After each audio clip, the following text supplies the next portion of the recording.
오늘은 우리 교회에 하늘의 천사들과 함께 기뻐하는 축제의 날입니다. 네 분이나 우리 작은 교회에서 세례식을 드리기 때문입니다. 세례는 단순히 종교적 예식을 치는 자리가 아닙니다. 세례는 내가 하나님 자녀로 태어나는 은혜의 자리인 것입니다. 그리고 세상 끝날까지 너와 함께 하시겠다는 하나님의 약속 안으로 들어가는 축복의 자리입니다. 세례를 하심으로 하나님 나라를 향해 걸어가는 가슴 벅찬 새로운 인생 여정이 시작된 자리입니다. 오늘 몸과 마음을 더욱 경건히 하시고 본문을 통해 세례가 왜 축복이고 은혜인지를 깨닫는 시간이 되기를 바랍니다. 첫째, 세례는 옛사람이 죽는 사건입니다. 로마서 6장 3절 다시 한번 보겠습니다. 무릇 그리스도 6장 3절 다시 보겠습니다. 무릇 그리스도 예사 세례를 받은 우리는 그의 죽으심과 세례를 받은 줄 알지 못하느냐 말씀하고 있습니다. 세례는 회개한 사람들이 하나님 안으로 들어가기 위해 그리스도의 보혈로 씻김을 받는 자리입니다.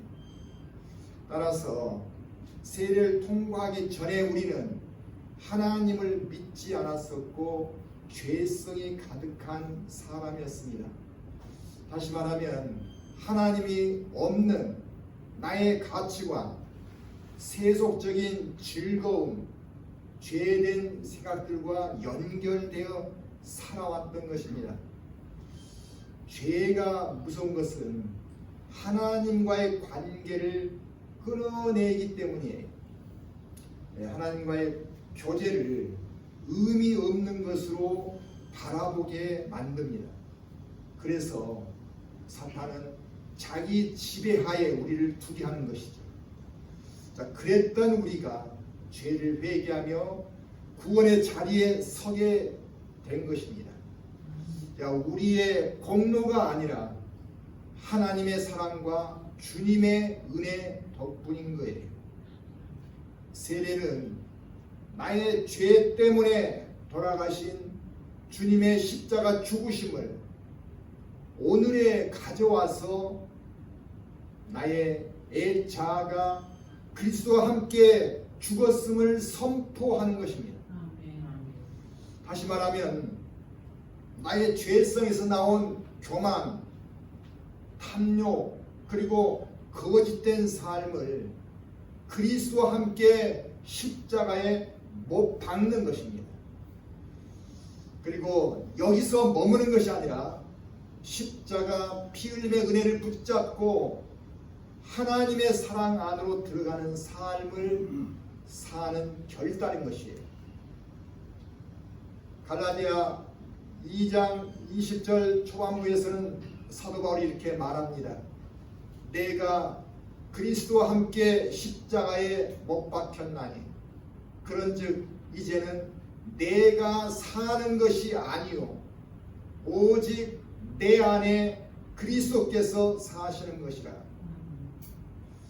성도 여러분, 세례를 받았거나 받은 우리는 하나님을 모를 때 지은 죄와 우리의 잘못된 삶의 가치관들을 과감하게 십자가에 못 박고 그리스도를 따르는 삶으로 바꿔야 할 줄로 압니다.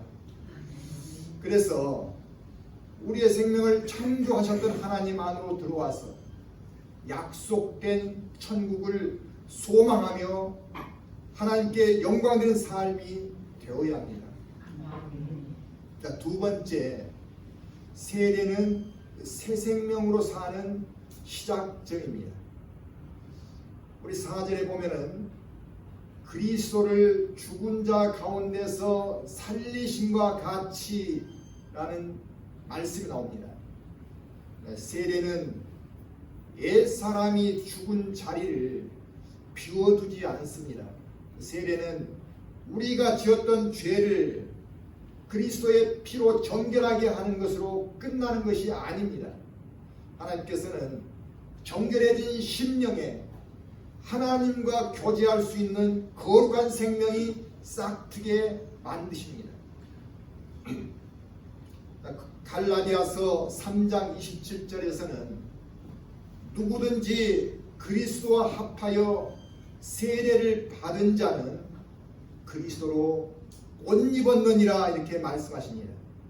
세례는 과거 죄로 냄새나고 얼룩진 옷을 벗어버리고 그리스도의 정결함으로 우리의 내면의 옷을 갈아입는 것입니다.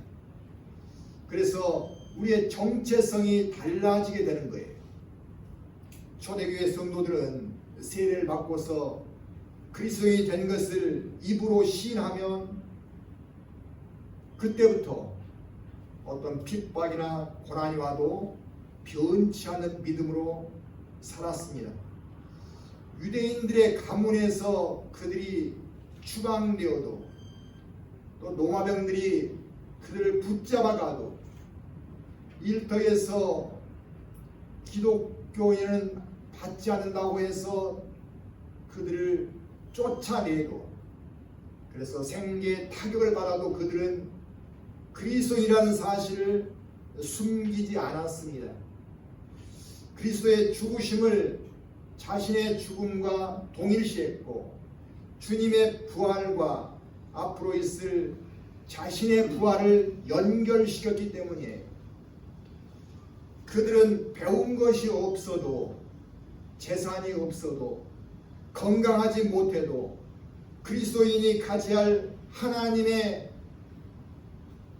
원하시는 자녀의 길을 묵묵히 걸어갔습니다. 그들은 전투할 지혜도 없고 군사도 없고 싸움할 마음도 없었습니다. 그러나 하나님께서는 당시 막강한 군사력을 가진 로마가 그들 앞에 무릎을 꿇게 만드셨습니다. 로마가 믿는 우상들을 버리고 기독교만을 믿게 하는 일이 일어나게 하셨던 것입니다. 몇 년 전만 해도 그것을 상상하지 못했던 그 로마들이 완전히 하나님과 예수님 앞에 무릎을 꿇는 국민들이 되었던 것이죠.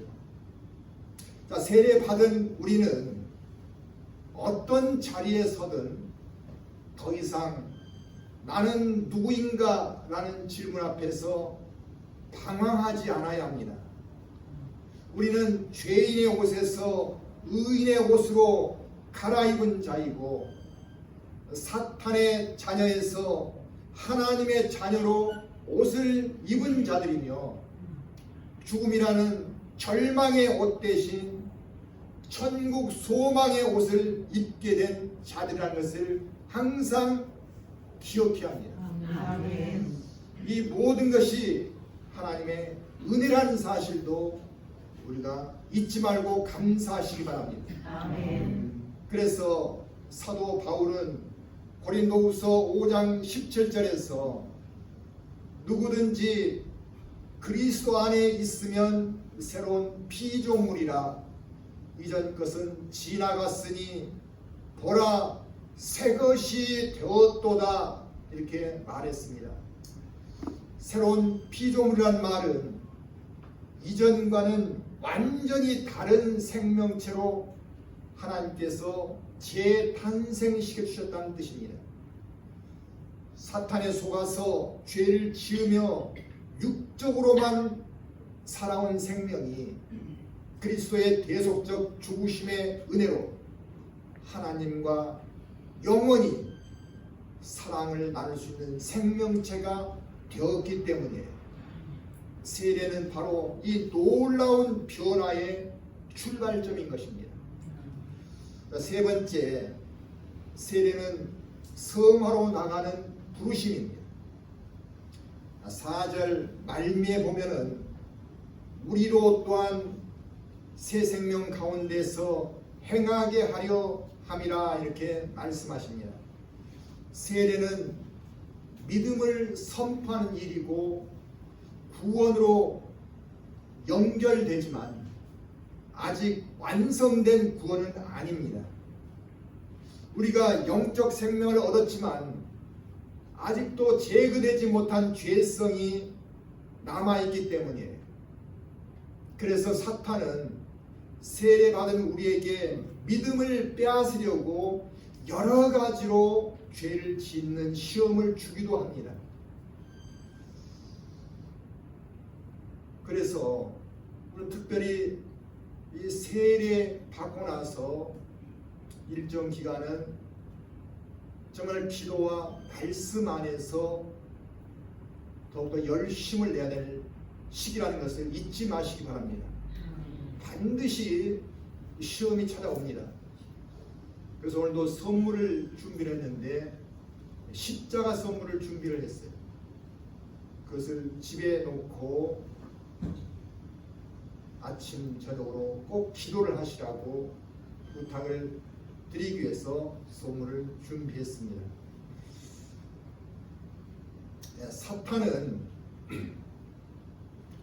사람에게만 시험을 주는 것이 아니라 예수님께도 시험을 줬다고 마태복음 4장에 나오고 있습니다. 예수님은 죄가 전혀 없으셨지만 육신을 입고 계셨기에 우리에게 세례의 본을 보여주시고자 했습니다. 그 세례가 끝났는데 사탄은 예수님께 다가와서 죄를 짓도록 유혹했던 거예요. 40일간을 그래서 사탄의 시험을 받았던 것이죠. 그러나 예수님은 말씀으로 사탄의 유혹을 물리치셨습니다. 그렇다면 우리는 어떻게 사탄의 유혹을 물리쳐야 할까요?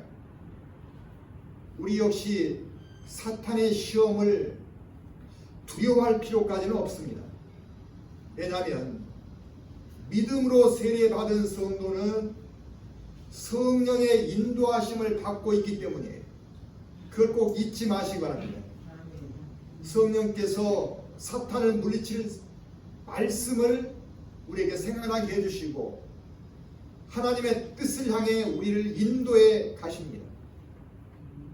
만일 우리가 실수나 잘못한 일이 있을 때는 성령께서 먼저 아시고 탄식하며 하나님께 용서를 구하는 기도를 드려주십니다. 그리고 우리에게는 회개할 마음이 반드시 일어나게 하십니다. 그것을 마음을 주셨는데 우리가 그걸 그냥 깔아뭉개는 그러한 일이 없어야 합니다. 그런 마음이 생기면은 즉시 무릎을 꿇고 회개를 하도록 하십시오.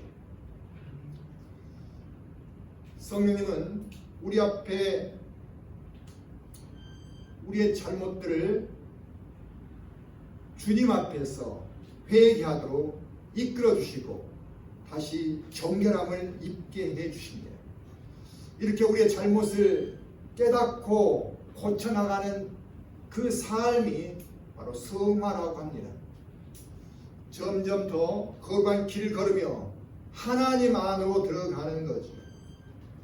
다만 우리가 성령의 인도를 받기 위해서는 기도와 말씀으로 하나님과 교제하는 삶을 멈춰서는 안 되는 것입니다. 늘 하나님과 교제하는 삶이 우리에게는 앞으로 계속 필요한 겁니다. 그것이 믿음의 삶인 줄로 믿습니다. 교제하는 삶을 살 때 내 힘으로는 사탄의 유혹을 이기지 못할지라도 성령께서 우리를 붙잡아 주십니다. 그리고 승리하게 해주십니다. 그래서 세례는 믿음의 끝이 아닌 것이에요. 그것은 시작이며 놀라운 승리가 예비된 삶으로 들어가는 은혜의 문인 것입니다. 그 사람은 하나님의 사랑 안에서 천국 소망으로 기뻐하는 삶으로 나가게 됩니다. 이 진리를 실제 삶으로 보여주는 아름다운 가정이 있습니다. 바로 배우 차인표와 신혜라 부부입니다. 이분들은 한국에서 유명한 배우로 큰 인기를 누렸습니다. 그러나 그분들은 인기로 채우지 못한 공허한 마음을 늘 가지고 있었다고 했습니다. 말하지는 못했지만 늘 공허한 마음이 그들을 괴롭혔던 거예요. 어느 날 동료 배우에게 그분들이 전도를 받았습니다. 그래서 교회를 나가기 시작했다고 합니다. 그리고 사람에게는 어떤 것으로 채울 수 없는 영혼의 빈 공간이 있다는 사실을 알게 됐습니다. 그래서 하나님 앞에 무릎을 꿇고 지난 삶을 회개하면서 어느 날 교회에서 세례를 받았습니다. 이 부부는 세례 후 간증에서 내 인생이 내 것이 아니라 하나님의 것이라는 사실을 인정했더니 공허한 마음이 사라지고 새로운 기쁨이 생겨났습니다. 이렇게 고백했습니다. 그리고 인생의 방향을 과거와는 달리 사는 것으로 결단했다고 합니다. 자, 그 후로 그 사람은 어떻게 변했을까요? 돈과 인기와 성공에 집착한 삶에서 벗어나 고아들과 장애로 고통받는 아이들을 마음에 품기 시작했던 것입니다. 우리나라뿐만 아니라 아프리카, 남미까지 왕래하면서 그동안 자신이 벌어놓은 물질들을 이들을 위해 아낌없이 썼던 거예요. 그리고 버려진 아이들을 자신이 직접 입양해서 기르고 있습니다. 많은 이들이 물었습니다. 왜 그렇게 힘든 길을 가십니까? 그렇게 하지 않아도 되잖아요. 그러자 이 부부는 담담히 고백했습니다. 그리스도께 받은 사랑을 흘려보낼 때 어떤 것에도 비교할 수 없는 기쁨을 얻습니다. 이렇게 대답했다고 합니다. 이분들의 삶은 그리스도로 옷 입은 삶이 어떤 것인지 우리에게 잘 보여줍니다. 바로 세례 이후에 나타난 새 생명의 삶을 통해 아름다운 삶을 살면서 하나님께 영광을 드리고 있는 것입니다. 오늘 세례를 받는 분들이나 이미 세례를 받은 우리 모두에게 주시는 주님의 메시지는 분명합니다. 첫째, 세례는 사탄에게 속아서 죄를 지으며 살아온 옛사람이 그리스도와 함께 십자가에 못 박히는 사건입니다. 둘째, 세례는 하나님과 교제할 수 있는 새 생명으로 태어나는 사건입니다. 셋째, 세례는 성령의 인도하심으로 성화의 길을 걷는 부르심입니다.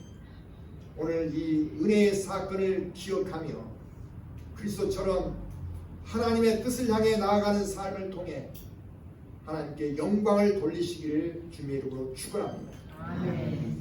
기도하겠습니다. 하나님 아버지, 오늘 우리 세리터 교회에서 세례를 거행할 수 있도록 허락해 주심을 감사드립니다. 세례를 통해서 거듭난 사람으로 태어나게 하셨사오니 하나님의 자녀라는 믿음으로 살게 해 주시옵소서. 그리고 예수 그리스도를 진정한 구주로 삼아 말씀에 순종하는 사람이 되어서 하나님을 기쁘게 하는 삶을 살게 하기를 원합니다. 뿐만 아니라 우리 모두에게도 세례받은 감회가 되살아나게 하여 새 생명으로 살아가는 기쁨을 얻게 하여 주시옵소서. 감사드리오며 우리 주 예수 그리스도의 이름으로 기도합니다. 아멘.